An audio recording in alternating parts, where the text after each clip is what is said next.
Off the ball. This is News Talk. Right, you're very welcome. Let's talk Gaelic football. And I'm delighted to say we've got Enda McGinley with us to have a chat ahead of the weekend's league action. Enda, how you doing? I'm good, Ger. Good. All set for a new year. Yeah, we were in the office having a little bit of a debate about what the main storylines are this week. Obviously, everybody wants to see how Kerry progressed from last week, but we got talking about Dublin and Mayo and how this was one of the defining rivalries of the last decade. And then you look back at the stats, and Mayo haven't beaten Dublin since 2012. So is this an important game for Mayo to maybe finally win a game against Dublin? I wouldn't think so. I think Mayo have pushed Dublin all the way on numerous occasions. They haven't got over the critical winning line, particularly in championship against them. 2012, I think all stats regarding Dublin need to be taken with a pinch of salt because everything seems skewed. It seems really prolonged. Any team that has even been able to put it up to Dublin in that time frame, I think, deserves credit and will at least feel somewhat capable of maybe beating them on an off day, which is what everybody's really living on at the minute. In terms of Mayo, can they beat them? Absolutely, they could take their scalp. Will that be the one that they want? No, it's all about championship. It's all about championship defeats for over Dublin. Kerry beat Dublin last year in the league. Did it count much come All-Ireland final? No, it didn't. Everybody wants that championship win over Dublin. Is there some psychological aspect to any of this? Just because let me tease this one out a little bit, because we had Tommy Walsh from Tyrone on last week talking about a challenge game that they all kind of battled it out in the absolute pissings of rain. It was a mucky day. It was an awful day. They came through it, and afterwards they kind of felt like, oh, hang on a second, there's like a little bit of magic going on here. And now, that's not the reason they won the All-Ireland by a point with, 3 minutes into stoppage time eventually later on in the season. But there are these little benchmarks along the way in a season where you look back and you go, okay, we do have something. Is there none of that of any value to these league matches against Dublin, where you go out and you go, yeah, come on, look, let's just get this monkey off our back and prove that when you're one-on-one with whoever you're going to be marking in the summer, that you've already done it? Hey, from a team point of view, I don't buy it. Tyrone have beaten Dublin in the league, and does that make any say for me as a Tyrone supporter? Am I looking at that and thinking that we're somehow close to Dublin? No, it doesn't. I would agree, however, I think you're onto something in terms of as an individual player, as a personal player. Whenever you're going up, there's such an aura created about Dublin. They've so many medals in their pocket. They've done so much. They've handled so many big occasions that it's very easy to build them up on a pedestal. In fact, they are on a pedestal. So individually, whenever you're going out to play them, you want to feel as if you can match up.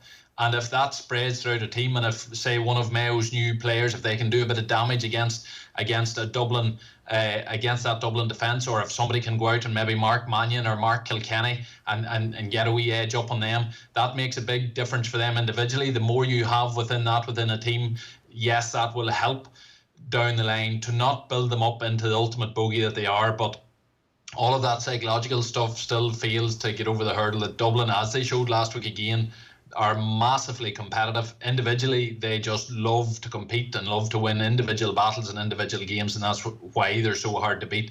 No league defeat. They got beat, 3, maybe even 4 times, certainly 3 times in last year's league. Did it count for a huge amount come the summer? It really didn't. It's funny, the individual battles is to kind of probably hammer home the point. Kerry supporters and a lot of people in the media certainly would value Jack Barry's performances in the league against Brian Fenton, and then lo and behold, he has a really good game against him again in the championship last year. So those individual battles, they probably do matter far more than kind of the collective, we got over it, this team. Yeah, and absolutely. And Jack Barry wasn't playing last week whenever Fenton just turned in a masterful performance. That's almost important. Fenton might have produced that even if Barry was there. But the fact that Barry was there means he hasn't sustained that individual damage, and he'll still be rubbing his hands as much as any player can in terms of the thought, right, well, I maybe can take Fenton. And so them wee things do count at this time of year. There was a little bit of bite in several of the games we saw in both the hurling and the football. Is that a function of teams not being as fully fit and able to do all the things they want to do? Is that like just trying to get a little bit of something going? What are these league games actually like to play in when that... It's unreal. The level of competitiveness was seen last week across the divisions, but best encapsulated obviously Division 1, like the game up in Ballybofey between Donegal and Mayo. Those phases of that, the hits going in, the tackles going in, the crowd. Ballybofey always has a special thing in terms of the crowd. It was going mental, and obviously Mayo supporters are bringing excitement of their own anyway. But it was an amazing game. Galway Monaghan, by all accounts, I didn't see it, but by all accounts in Salt Hill it was a cracking game, and obviously the big game in Croke Park that loads of people seen. So the level of competitiveness was unreal for a game still at the end of January. Where does that come from? I think teams are at such a level now. I think the old thing, and certainly in my time, and not that I'm that long past it, but it certainly feels like a different era. You certainly took several league games to come up to speed again. You did have an off season. You came back less fit than what you would be at peak summer, and then you built up. I think from any knowledge anybody has of these current county players, their off season is in sort of in inverted commas. They never really become dramatically unfit simply because there's so much work to do to get to a high level. I think they maintain themselves at a much higher level than previously. That allows them to play at a higher level whenever it gets going. And then just the pressure and the coverage, the pressure managements are under, the pressure individual teams are under, the level that all them individuals are pushing themselves within that means performances matter. And bottom line, compare, say, to a rugby season at club level or soccer season at club level, there is comparatively very, very few inter-county games over the course of a season. Like, you're talking, most teams will average maybe 11, 12 games. For the amount of work them players put in for 11, 12 competitive games, there's no point taking 3 or 4 to warm yourself up into it. So whenever the whistles go at the start of the National League, it really seems to be shoulders to the wheel, and all the better for it from a supporter's point of view. It was cracking viewing last week. Yeah, is that maybe one of the reasons? Look, this is completely anecdotal. It feels like there's an added narkiness that the teams have in the league. And were you in the Battle of Omeath, for example? Were you playing that day? No, I done my cruciate following that All-Ireland final, so I listened to it in airport in Manchester. There's over at a function over there, and I listened to it in the airport, and I rubbed my hand at it the same way as I smile at your comment about the narkiness. It's great to see competitive football. The battle, there was them glimpses in the past, but my career spread from the time where there was the pre-Christmas matches to the more competitive league, and then really it is since sort of the mid-2000s the league has really taken off as a top competition. But just in general, the competitive nature of the games, especially between teams of equal level, as is often talked about in terms of the league, I think that comes out in these games as well. Teams know that they have to not necessarily lay down markers. There wouldn't be a big belief in that, but there is so much progress to be made over the course of a year, so many things to be worked on in terms of management and tactics, and particularly now with the new rules as well. Not that teams seem to be overly working on them last week, but there's just so much work to be done that they can't afford to waste games. Yeah, and the leagues are so competitive. And it's funny, in retrospect, it kind of, you look back at how Dublin felt about that Battle of Omeath, for example. They thought that they were laying down a marker, and it didn't actually end up serving them in good stead. They weren't the team who were playing that day who ended up winning All Irelands into the future. It turned out that was the wrong approach for that group. So to go back to the Mayo-Kerry rivalry, the Mayo-Dublin rivalry, it's a real thing, and despite the fact that Dublin blew them away in the first 10 minutes of the second half last year when they were coming from behind at half-time in the All-Ireland semi-final, Mayo should still feel like they're one of the true proper rivals to this Dublin team, or what will Mayo's... How do Mayo recover from that 10-minute blitz? It's difficult. Like there was, if we bring ourselves back to the massive celebrations and the buzz that they generated last year in winning the National League, and it really felt as if there was a monkey off their back then, and then obviously it just didn't come to pass come championship. I think Mayo have been there. I suppose the issue with Mayo, we start to age teams prematurely. We start to put, they put miles on their own clock, obviously, and Mayo have done more than most, given their tendency, a wee bit like Tyrone, to enjoy the scenic route in championships. So they've got a miles on the clock. We have followed them in and out through the ups and downs, and so the story feels quite long at this stage, and with that you're sort of always waiting for them to start tapering down. I'd imagine they're still going to be strong. They've lost a number of key players in the winter, but they have a bit of new young talent coming in terms of their bona fide, in terms of competitors to Dublin. They've been one of the very, very few teams to get truly close because they've never turned them over when really they should have. They had Dublin beat on a number of occasions and they just failed to turn them over. And Dublin have sort of got stronger. Their age profile has remained obviously famously the same. Mayo have got older. It feels as if they may have lost their boat. That would certainly, by my mind, would be the common thinking, and Kerry have overtook them in that regard. So the league is important for them to make sure that new talent is as good as the old talent that they're replacing, and that they might be able to catapult them back up to that level. Yeah, it's really, that's probably the test, and that's what this weekend's game will show. It'll show what the new players are like and how Mayo are able to progress them through. For Dublin, I suppose, and for Mayo, it's all about, well, is there anything different in this new Dublin under Farrell? Is there going to be a slight change in style, a slight change in personality of the team, a slight change in tactics of the team? It didn't seem it last weekend, but it's very early days, and this is Mayo's first time up against it. So all them things between the managers and the sideline, the players on the pitch, particularly the new younger players and that, and obviously Dublin were blooding their own players there. And when you talk about laying down markers, again, obviously I don't believe it counts for much from a team point of view, but for individuals it's really important, because a few bad league performances, and particularly in Dublin, you're gone. You're not going to get too many opportunities. So the players will be particularly mindful of that. And how do the Tyrone supporters view the team at the moment? The Colin McShane situation still doesn't seem to be resolved. Certainly publicly, we don't know yet what the future holds for him. There's a good chance he's back playing for Tyrone. There's a good chance he's playing Aussie rules. Who knows? So until we actually publicly hear exactly what's going to happen with that, that's unknown. Is that a distraction for the Tyrone supporters about what they think about the team at the moment, or are they able to kind of see through that and kind of establish where they are in the hierarchy? It is a bit of a distraction, because he became such a key player of the team last year. This time last year it wouldn't have been a particular distraction, but given his performances over the course of the year, it really did. It is a big bearing, because he's not just an important player, but he changed Tyrone's style last year because of him. So him not being there, or possibly being there, that's a worst case scenario for Mickey to be in the foot in both camps. Mickey is obviously making plans to move on. Frank Burns got the nod at full forward, who is trying to keep a like for like, suppose, tactical system, and it just didn't work out against me. Frank was quiet. The team couldn't really get him involved in the play, and in the end there was no particular full forward threat the way Cathal McShane done. There seems to be mixed messages on the McShane front. The Ty Kennelly input, which sort of seemed to suggest that from a contract point of view, the window for that type of move has in effect closed.